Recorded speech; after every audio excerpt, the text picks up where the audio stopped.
Hi అండి, అందరికీ నమస్తే. Welcome to Maithili veg recipes.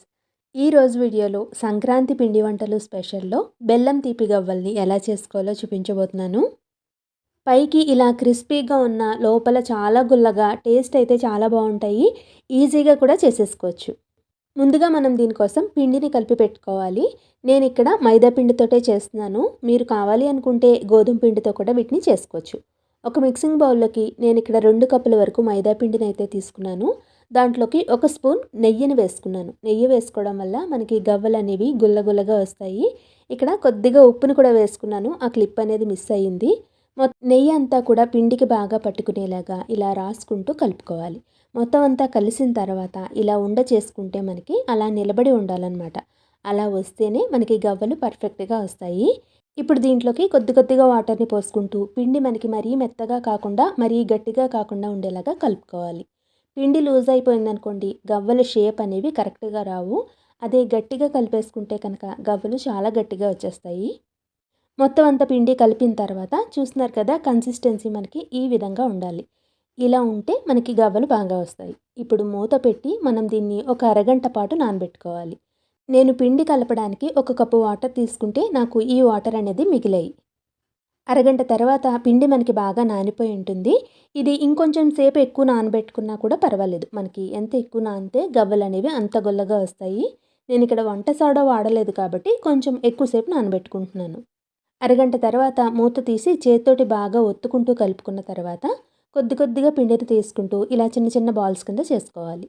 ఈ ఉండలనేవి రౌండ్గా ఉండాల్సిన అవసరం లేదు. గవ్వలు మనకి ఏ సైజులో కావాలి అనుకుంటున్నామో ఆ సైజులో ఉండల్ని తీసుకుంటే సరిపోతుంది.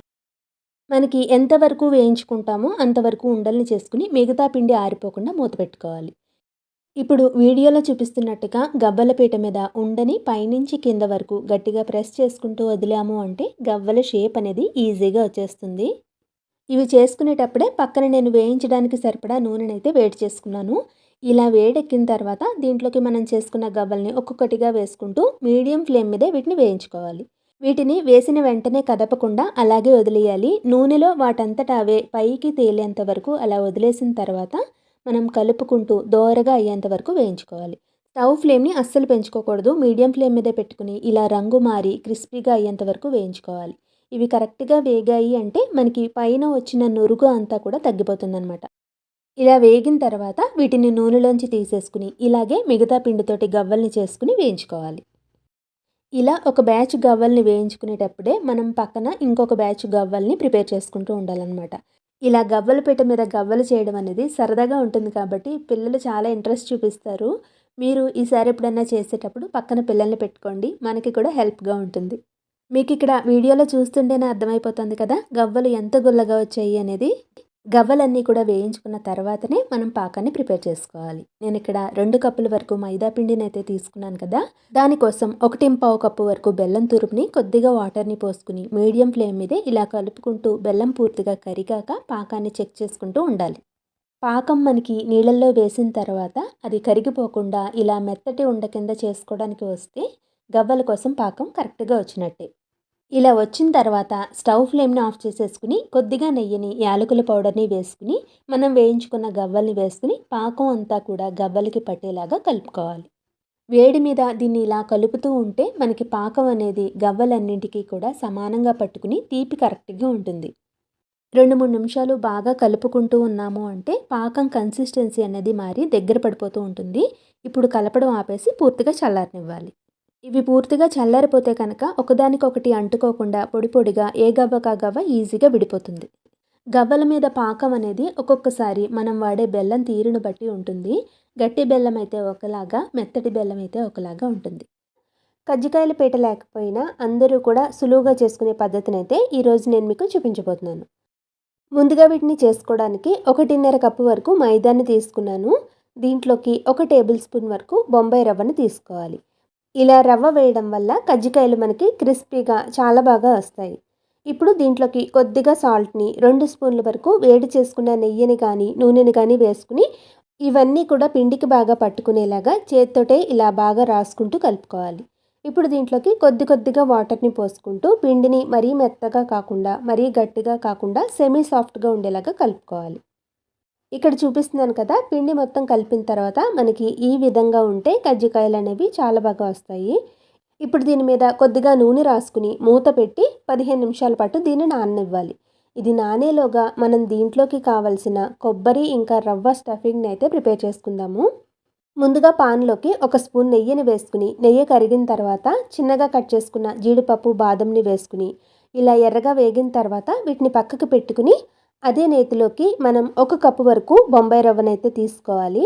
రవ్వని లో ఫ్లేమ్లో పెట్టి ఇలా కలుపుకుంటూ కమ్మటి వాసన వచ్చి రంగు మారేంత వరకు వేయించుకోవాలి. ఇలా వేగిన తర్వాత 1 కప్పు ఎండు కొబ్బరి తురుముని వేసుకుని ఒక 2 నిమిషాలు దీన్ని వేయించుకుని స్టవ్ ఫ్లేమ్ని ఆఫ్ చేసేసుకోవాలి. ఇప్పుడు దీన్ని ఒక ప్లేట్లోకి తీసుకుని పూర్తిగా చల్లారిపోనివ్వాలి.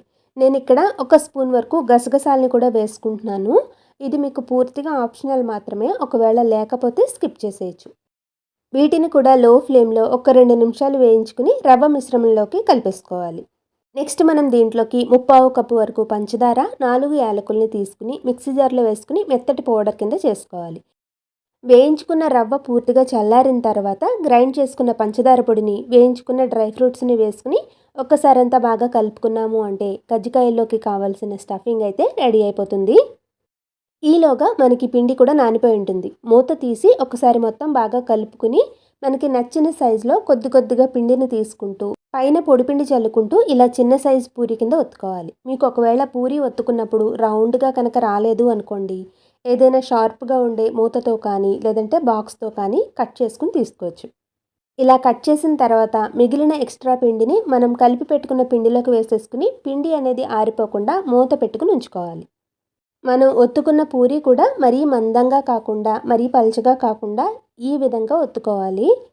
ఇప్పుడు దీంట్లోకి స్టఫింగ్ని ఎలా పెట్టాలో చూద్దాము. దీంట్లోకి సరిపడా స్టఫింగ్ని పెట్టుకోవాలి. నేను ఇక్కడ 1 స్పూన్ వరకు స్టఫింగ్ని అయితే పెట్టుకుని చుట్టూ కొద్దిగా వాటర్ తోటి తడి చేసుకోవాలి. మనకి స్టఫింగ్ అనేది బయటికి రాకుండా ఇలా తడి చేసుకున్నాము అంటే ఎడ్జెస్ అనేవి కరెక్ట్గా అతుక్కుని ఉంటాయన్నమాట. ఒక్కసారి అంచుల్ని ఇలా వేళ్లతో ప్రెస్ చేసుకుని వీడియోలో చూపిస్తున్న విధంగా ఫోల్డ్ చేసుకున్నాము అంటే కజ్జికాయలు రెడీ అయిపోయినట్టే. ముందు కొంచెం అంచుల్ని ఫోల్డ్ చేసుకుని తర్వాత ఇలా తిప్పుకుంటూ ఫోల్డ్ చేసుకున్నాము అంటే మనకి చక్కగా కజ్జికాయలు అనేవి క్లోజ్ అయిపోతాయి. పిండి అనేది బయటికి రాకుండా చూడడానికి కూడా చాలా బాగుంటుంది షేప్ అయితే. స్వీట్ షాప్స్లో మనకి పాకంలో వేసిన కజ్జికాయల్ని ఇలాగే చేసుకుంటూ ఉంటారు కదా, చూడడానికి చాలా బాగుంటాయి. ఇది వరకు అయితే కజ్జికాయలు చేసుకోవడానికి ఇలాంటి స్పూన్ అనేది ఉండేది. ఈ స్పూన్ చివర మనకి ఎడ్జెస్ని నొక్కుకోవడానికి చిన్న చక్రం లాంటిది కూడా ఉండేది. దాంతో ఎలా చేసుకోవాలో ఇప్పుడు చూసేద్దాము.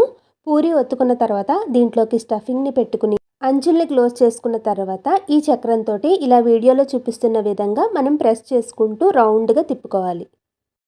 ఆ చక్రానికి ఉండే గీతల వల్ల మనకి ఇదొక రకమైన డిజైన్ అనేది వస్తుంది. ఒకవేళ ఇది కూడా లేదు, మీ దగ్గర కజ్జికాయల పీట కూడా లేకపోతే ఇలా ఫోర్క్ తోటి చాలా ఈజీగా చేసుకోవచ్చు.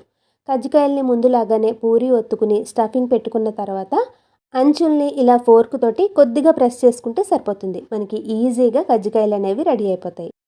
చూస్తున్నారు కదా, ఇది ఫోర్క్తో చేసిన కజ్జికాయలు. ఇవి కూడా చాలా ఈజీగా ఎవరైనా కూడా చేసేయగలుగుతారు. ఇప్పుడు వీటన్నింటినీ కూడా మనం డీప్ ఫ్రై చేసుకుందాము. నూనె కాగిన తర్వాత మనం చేసుకున్న కజ్జికాయల్ని ఒక్కొక్కటిగా నూనెకి సరిపడా మాత్రమే వేసుకుని ఒకవైపు వేగిన తర్వాత రెండో వైపుకి తిప్పుకుని రెండు వైపులా కూడా ఎర్రగా వేయించుకోవాలి. ఈ ప్రాసెస్ అంతా కూడా మీరు లో టు మీడియం ఫ్లేమ్కి అడ్జస్ట్ చేసుకుంటూ వేసుకోవాలి. ఇలా కజ్జికాయలు మనకి ఎర్రగా వేగి క్రిస్పీగా అయిన తర్వాత వీటిని తీసేసుకుని మిగతా పిండితోటి కజ్జికాయల్ని ఇలాగే చేసుకోవాలి. కజ్జికాయలు అయితే రెడీ అయిపోయాయి కదా, తింటూ ఉంటే పైకి క్రిస్పీగా లోపల రవ్వ, కొబ్బరి, డ్రై ఫ్రూట్స్ ఇవన్నీ తగులుతూ చాలా బాగుంటాయి. వీటిని ఇంట్లో ఉండే వాటితోటే చాలా సింపుల్గా చేసేసుకోవచ్చు. కాబట్టి ఈ పండగకి మీరు తప్పకుండా వీటిని ట్రై చేసి మీకు ఎలా కుదిరింది అనేది నాకు కామెంట్ చేయడం మర్చిపోకండి. మన చిన్నప్పుడు అమ్మమ్మ వాళ్ళు పండగలంటే సున్నుండల్ని ఖచ్చితంగా చేసేవారు. పండగలప్పుడే కాకుండా మనకి ఎప్పుడు తినాలనిపించినా సరే అప్పటికప్పుడు ఫ్రెష్గా వీటిని ఈజీగా చేసేసుకోవచ్చు. మీరు కూడా ఈ వీడియో చూసి తప్పకుండా ట్రై చేయండి. మరి లేట్ చేయకుండా ఈ ట్రెడిషనల్ స్వీట్ని ఎలా చేసుకోవాలో ఇప్పుడు చూసేద్దాం. ముందుగా పాన్లోకి మినపప్పునైతే వేయించుకోవాలి. నేను ఇక్కడ 1 గ్లాస్ వరకు పొట్టు మినపప్పుని తీసుకుంటున్నాను. మీరు దేనితోటైతే మెజర్ చేసుకుంటున్నారో దాంతోటే మిగతా వాటన్నింటినీ కూడా కొలుచుకుని తీసుకోవాలి. ఈ మినపప్పుని లో ఫ్లేమ్లో పెట్టుకుని ఇలా కలుపుకుంటూ నిదానంగా వేయించుకోవాలి.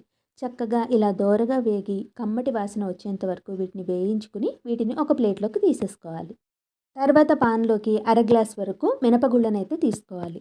మినపగుళ్ళను కూడా లో ఫ్లేమ్లో పెట్టుకుని కలుపుకుంటూనే వేయించుకోవాలి. మనకి అన్నీ కూడా సమానంగా వేగాలి కాబట్టి ఇలా కలుపుకుంటూ వేయించుకోవాలి. మినపగుళ్ళు కొద్దిగా వేగిన తర్వాత ఒక 5 నిమిషాల్లో మనం స్టవ్ ఫ్లేమ్ను ఆఫ్ చేసేస్తాము అనగా 2 స్పూన్ల వరకు బియ్యాన్ని వేసుకుని వాటిని కూడా వేయించుకోవాలి. ఇలా బియ్యం వేయడం వల్ల మనకి సున్నుండలు తినేటప్పుడు నోటికి చుట్టుకోకుండా ఉంటాయి. ఇవన్నీ కూడా పూర్తిగా చల్లారేంత వరకు చల్లారబెట్టుకుని మిక్సీ జార్లో వేసుకుని మెత్తటి పౌడర్ కింద చేసుకోవాలన్నమాట. మీరు ఎక్కువ క్వాంటిటీలో చేసుకుంటే కనుక పప్పుని వేయించుకున్న తర్వాత పిండి మిల్లులో ఆడించుకుని కూడా చేసుకోవచ్చు. పిండిని బయట ఆడించుకున్నా ఇంట్లో మిక్సీ జార్లో ఆడుకున్నా కానీ ఒకసారి జల్లించుకుని తీసుకోండి. నాకైతే ఇక్కడ కరెక్ట్గా ఉంది కాబట్టి నేను జల్లించుకోవడం లేదు. కొంచెం బరకగా ఉంటే మాత్రం ఒకసారి జల్లించుకుని తీసుకోండి. ఇలా మొత్తం అంతా కూడా గ్రైండ్ చేసిన తర్వాత పిండిని ఒకసారి కొలుచుకుని తీసుకోవాలి. నాకైతే ఇక్కడ 1:3 వరకు పిండి అయితే వచ్చింది. దీనికి నేను 2 గ్లాసుల వరకు తురిమిన బెల్లాన్ని అయితే తీసుకుంటున్నాను. మీరు కొంచెం స్వీట్ ఎక్కువగా తినేవాళ్ళైతే ఇంకొక పావు గ్లాస్ కూడా వేసుకోవచ్చు. నేను తీసుకున్న బెల్లం కొలత అయితే కరెక్ట్గా సరిపోతుంది. ఇలా బెల్లము పిండి అంతా కలిసేలా ఒకసారి బాగా కలుపుకుని దీన్ని ఇంకొకసారి మిక్సీ జార్లో వేసుకుని గ్రైండ్ చేసుకుని తీసుకోవాలి. బెల్లాన్ని డైరెక్ట్గా మిక్సీ జార్లో వేసుకుని గ్రైండ్ చేసుకుంటే ముద్దగా అయిపోతుంది కాబట్టి ఇలా పిండిలో వేసుకుంటే పొడి పొడిగా వస్తుందన్నమాట. మొత్తం పిండి గ్రైండ్ చేసుకున్న తర్వాత ఒకసారి అంతా బాగా కలిసేలాగా చేత్తోటే కలుపుకోవాలి. మొత్తం పిండి అంతా కూడా బాగా కలుపుకుంటే మనకి సున్నుండలకి కావాల్సిన పొడి అయితే రెడీ అయిపోయినట్టే. ఈ పొడిని మీరు ఎయిర్ టైట్ కంటైనర్లో పెట్టుకుని స్టోర్ చేసుకున్నారు అంటే ఎప్పుడు కావాలనుకుంటే అప్పుడు ఫ్రెష్గా సున్నుండల్ని తినేయచ్చు. నేను ఇక్కడ ఏ గ్లాస్ తోటైతే మినపప్పును తీసుకున్నానో అదే గ్లాస్ తోటి అర గ్లాస్కి ఇంకొక 2 టేబుల్ స్పూన్ల వరకు నెయ్యి అయితే పట్టింది. వేడి చేసుకున్న నెయ్యిని సున్నుండల పొడి మీద కొద్ది కొద్దిగా వేసుకుంటూ మొత్తం అంతా బాగా కలిసేలా కలుపుకుని మనకి నచ్చిన సైజులో సున్నుండల్ని చుట్టేసుకోవడమే. ఎక్కువ క్వాంటిటీలో చేయట్లేదనుకోండి ఒకేసారిగా నెయ్యి వేసుకుని కూడా కలుపుకోవచ్చు. కాకపోతే పిండి కొద్దిగా నెయ్యిని పీల్చేసుకుంటే ఉండ అనేది చివరికి వచ్చేసరికి చేసుకోవడానికి రాదు కాబట్టి కొద్దిగా నెయ్యిని వేసుకుంటూ ఉండల్ని చుట్టుకోవడమే ఈజీగా ఉంటుంది. టేస్టీ మినప సున్నుండలు అయితే రెడీ అయిపోయాయి కదా. పూర్తిగా మినపగుళ్ళతో కాకుండా ఇలా మినపప్పుతో చేసుకున్నాం కాబట్టి టేస్ట్ చాలా బాగుంటాయి. హెల్త్కి కూడా చాలా మంచిది. సున్నుండల రుచి అంతా కూడా మనం వేయించే మినపప్పులోనూ వాడే నేతిలోనే ఉంటుంది. మరి మీకు కూడా ఈ ట్రెడిషనల్ స్వీట్ రెసిపీ నచ్చితే నేను చెప్పినట్టుగా సున్నుండల మిక్స్ని చేసుకుని ఎప్పుడు కావాలనుకుంటే అప్పుడు ఫ్రెష్గా సున్నుండల్ని ఎంజాయ్ చేసేయచ్చు. పండక్కి ఈ రెసిపీని మీ ఇంట్లో చేసిన తర్వాత మీకు ఎలా కుదిరిందో నాకు కామెంట్ చేయడం మర్చిపోకండి. ఈ వీడియో నచ్చితే లైక్ చేసి మీ ఫ్రెండ్స్ అందరితో షేర్ చేయండి.